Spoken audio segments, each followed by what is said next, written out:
Hello and welcome to the Ringer NFL show. I'm Nora Princiotti and I am joined by the dream team. That's Lindsay Jones, Stephen Ruiz, and Austin Gayle. Stephen, happy post Tom Brady roast Tuesday as we record this, so it'll be a little later once this episode posts. How are you doing? Did you watch the roast? Did you come here prepared to zing all of us on this podcasting dais, such as it is? No, I watched the roast. I was wrong. I'm going to take back my take from last week. It was good content. I will say it should not have been 3 hours. They went a little bit long, but it was a good roast. It was one of the better roasts I've seen, and I've seen almost all of the roasts. So 2 thumbs up. I want to just compliment myself for being fairly magnanimous in opening this podcast by not just like dunking on those of you who last week were anti-roast and did not think that the Brady roast was going to be worth the time. Austin Gayle, how you feeling? You know what? I want to apologize. I want to publicly apologize for saying I'm not super excited for this roast, because this roast like far exceeded my expectations. I actually built a sad, mad, glad, bad awards for this roast because I feel, and I don't even want to say all my awards. I don't have to get on this soapbox. I just want to say I'm glad that we could see comics in a live show format, like publicly saying, this is going really well. Like, I don't know if when you're watching through this 2 hours, like Kevin Hart, all these guys are like, this is actually pretty funny. Like, there was a lot of moments where they're like, Glazer, that was good. Tony, wow. Like, I'm still like, Kevin Hart arguably has the hardest job because he's hosting and has to react to everyone's set. And obviously there's a lot of repeated jokes. Aaron Hernandez got his fill. But like, the fact that in the moment you could see like how much fun all these comics were having, I thought was like very cool. Like, I feel like I'm an anti-roast because when the sets are bad, people like kind of working through it and all that stuff, to see everyone like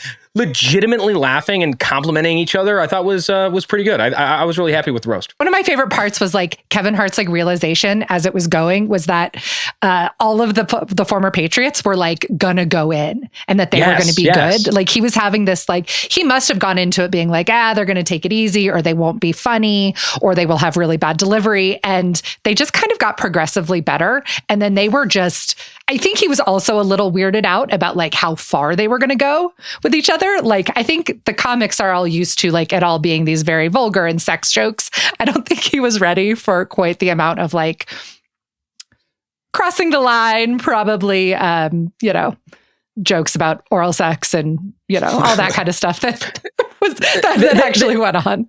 They set the tone so early. They mentioned 5 dead football players in the first 5 sets, 4 Aaron Hernandez jokes and an O.J. Simpson joke in the first 5 sets. Like, they were like, hey, we're going in here. This is going to be the real deal. Tom Brady almost flew off the handle over the Robert Kraft joke within like the first 10 minutes of the show. Like, that was like, the one thing that wasn't okay. I do not have any information. I'm just speculating here. I wonder if they took that off the board. I wonder if he said, because typically, like, I think often, they might have. I honestly think they might have. Yeah. There's like 1 or 2 things. The only other thing that I can think of is that I'm shocked that there weren't more Brady plastic surgery jokes. Edelman is the only one who tried it, and it hit so hard, but nobody else went there.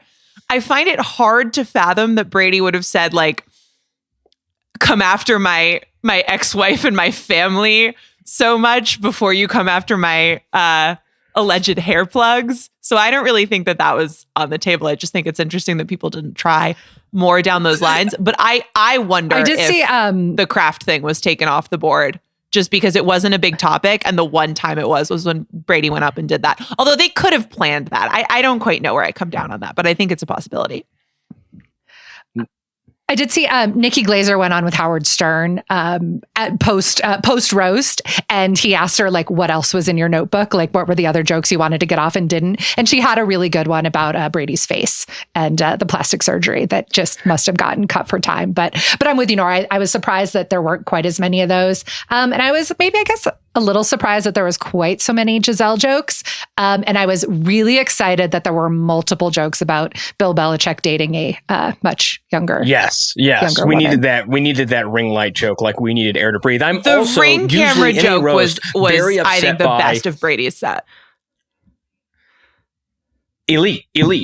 I'm usually also really upset by repeated jokes in a roast. And obviously, like, Kevin Hart's height is like one of them. Jeff Ross's like entire existence is another. Like, his face and his skin is like another one. But like, I could not get my fill on the Rob Gronkowski dumb jokes. Every single one hit. Every single time. It was just like, and like Kevin Hart's Rob Gronkowski jokes, what, after his set, when it was like one of the most absurd things anyone's like, he's like, Rob Gronkowski clearly on some other things than alcohol. It's like, oh my God, we are going in on Rob Gronkowski being an absolute buffoon. Finally, someone's going to do it. It's so good. It was so good.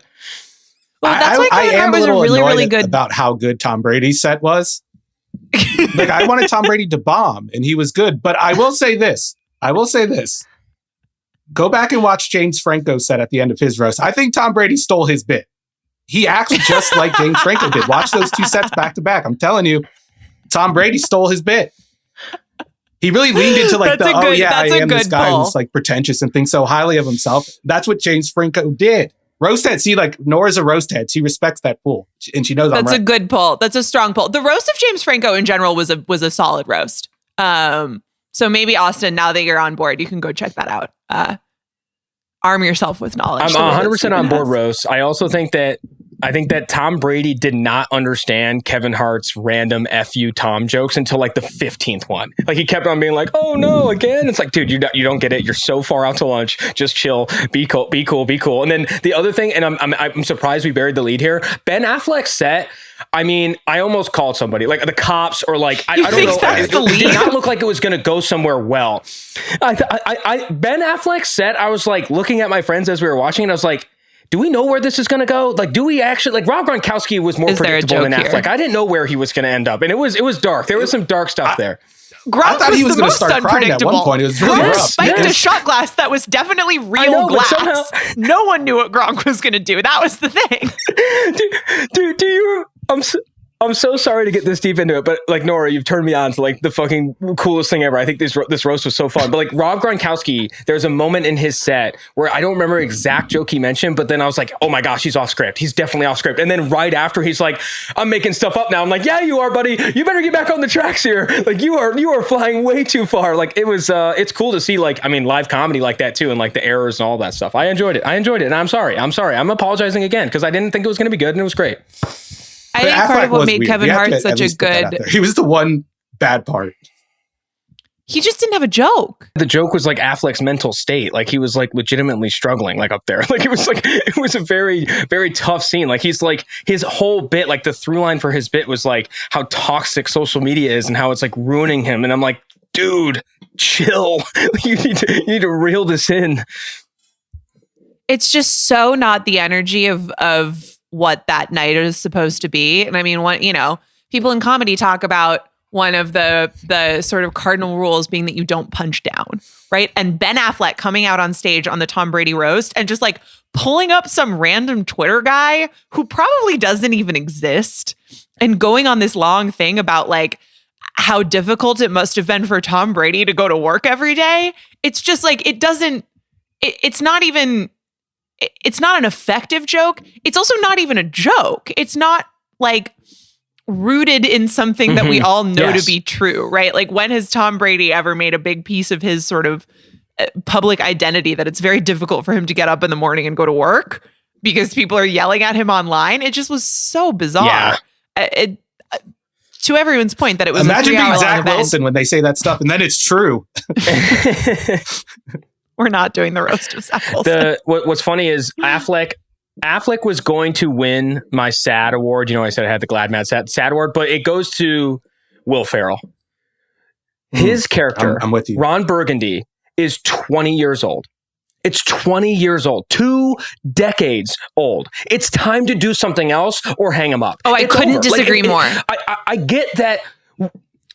No, I saw how high you ranked Will Ferrell, and I could not disagree more. Objectively disagree because when he said I just can't do this. I can't do this. It's because here's the thing. If you have a 3-hour roast with that many people coming up there, one of the challenging things is that you know half the jokes that are going to be made, and like, a set that I was lower on than most people was Drew Bledsoe. And I love Drew Bledsoe. I am like such a Drew Bledsoe stan because I think that like having what happened to him, and then just like riding off into the sunset and making very critically acclaimed wine is an iconic life story. And I'm so proud of him. And I think that the fact that he brought the wine up on stage was just like such a vibe. And I love Drew Bledsoe. I did think that his set leaned so entirely on jokes are going to be made. And like they weren't getting there in creative ways. It was just like, Tom Brady took my job and I was in the hospital. You have to fight back against that by having some weird bits. And first of all, I think it's clever to have Ron Burgundy introduce Bill Belichick, because then Belichick can do this is the only member of the media that I respect bit, which is like a funny play on his persona. And I also just thought it was funny and weird and strange. And like, that's an energy that I think needs to be a part of the dance. I was into it. I liked it. It's got to be funny though. And it wasn't funny. And I think I thought it was funny. The part that I really laughed hard. The part that was hard to sit through was like the Bucks. I don't even know which player it was, the former Bucks player that you could see in the background who just wasn't laughing at any of the jokes. And I was with him. I was like, this isn't funny. It's an old bit. Drew Bledsoe did Ron Burgundy better than Will Ferrell did. Like he did the drunk old bitter guy better than Will Ferrell did. Beyond how unfunny it was, the reason it's the SAD award is that character is 20 years old. He hasn't made a funny movie in 10 years. Like, it's time to hang him up. Sometimes the cleats got to go on the shelf. Like, I don't know. Like, I just don't know if he has his fastball anymore. If he does, it's humming over the plate at 40 miles an hour and no one's laughing. I just feel like Will Ferrell is a brand name. I'm telling you, Austin, that I'm laughing. He's going to Ron Burgundy. But also, when was the last time you saw, like, first of all, Will Ferrell doesn't do public appearances without being in character anymore. Like, that phase of his life is clearly just ended. And he's doing the Ryan Gosling thing where he doesn't want to speak as himself. And so he's just doing bits. Like, he was at the John Mulaney thing as a character. I think he's done it at SNL recently. Like, he's not going around in the world as Will Ferrell. But to me, this just comes down to like the jokes landed for me and they were just absurd and silly. And if you're not laughing, then you're not laughing. Fair. I don't know I do that have like this anti. I reject the notion that we are saturated with Will Ferrell content. It's okay. It's okay. That's the beauty of a roast is in the eye of the beholder.